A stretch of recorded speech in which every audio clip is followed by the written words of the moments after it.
Hallelujah. ಪವಿತ್ರ ಆತ್ಮ ಒಬ್ಬರೊಳಗೆ ಇಳಿದು ಬಂದ. ಯಾರ ಮೇಲೆ ಇಳಿದು ಬಂದ? ಅಲ್ಲಿ 10 ಜನರೊಳಗೆ ಯಾರ ಮೇಲೆ ಇಳಿದು ಬಂದ ಪವಿತ್ರ ಆತ್ಮ? ಯೆಹೂದ್ಯನ ಮೇಲೆ. ಯೆಹೂದ್ಯನ ಅನ್ನೋ ಒಬ್ಬ ವ್ಯಕ್ತಿಯ ಮೇಲೆ ಪವಿತ್ರಾತ್ಮನ ಶಕ್ತಿ ಇಳಿದು ಬಂತು.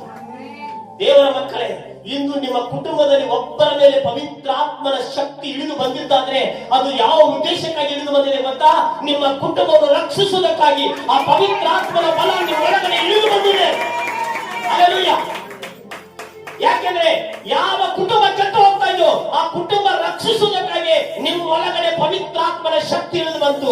ಈ ಸಭೆ ಕೆಟ್ಟಿ ಸಭೆಯನ್ನು ರಕ್ಷಿಸುವುದಕ್ಕಾಗಿ ಇಲ್ಲಿ ಕೆಲವೊಬ್ಬರ ಒಳಗಡೆ ಪವಿತ್ರಾತ್ಮನು ಇಳಿದು ಬಂದಿದ್ದಾನೆ. ಅದು ಯಾವ ಉದ್ದೇಶಕ್ಕಾಗಿ ಅಂದ್ರೆ ಪ್ರಾರ್ಥನೆ ಮಾಡುವುದಕ್ಕಾಗಿ, ಈ ಜನರ ವಿಷಯವನ್ನು ಬೇಡಿಕೊಳ್ಳುವುದಕ್ಕಾಗಿ.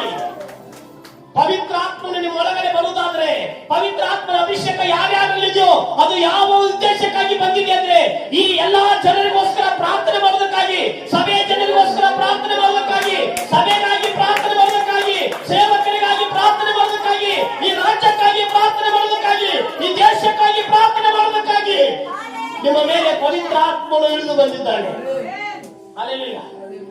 ಸುಮ್ಮನೆ ಅನ್ಯ ಭಾಷೆ ನಮಗೆ ಬಂದಿಲ್ಲ. ಸುಮ್ಮನೆ ಒಂದು ಕುಂಡಾಗಿ ನಮಗೆ ಕೊಟ್ಟಿಲ್ಲ ದೇವರನ್ನ.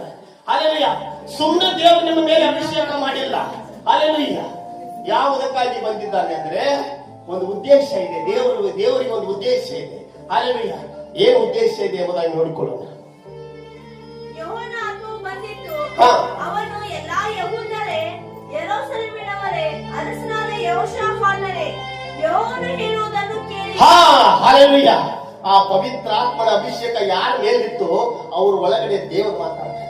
ಏನ್ ಮಾತಾಡ್ತಾ ಇದ್ದಾರೆ ಅಂದ್ರೆ, ಯಾರು ಭಯ ಪಡ್ತಾ ಇದ್ರು ಅವ್ರಿಗೆ ಹೇಳ್ತಾ ಇದ್ದಾನೆ, ಏ ಜನರೇ, ಇನ್ನು ಮುಂದೆ ಆ ಪವಿತ್ರಾತ್ಮನ ಅಭಿಷೇಕ ಬಂದಿದಂತ ವ್ಯಕ್ತಿ ಎದ್ದು ಹೇಳ್ತಾ ಇದ್ದಾನೆ, ಹೇ ಯೆಹೋವನ ಜನರೇ, ನೀವು ಭಯ ಪಡುವುದು ಅವಶ್ಯಕತೆ ಇಲ್ಲ.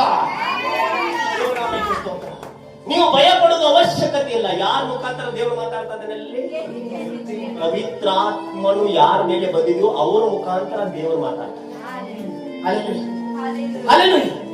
ಇಂದು ಪವಿತ್ರಾತ್ಮನು ನನ್ನೊಳಗಡೆ ಬಂದಿರುವುದರಿಂದಲೇ ಈ ಬೇವೂರು ಪ್ರಾಂತ್ಯಕ್ಕೆ ನಾನು ಬಂದು ನಾನು ನಿಮಗೆ ದೇವರ ವಾಕ್ಯವನ್ನು ತಿಳಿಸಿಕೊಳ್ಳುವುದಕ್ಕೆ ಸಾಧ್ಯವಾಯಿತು. ಹಲ್ಲೆಲೂಯಾ.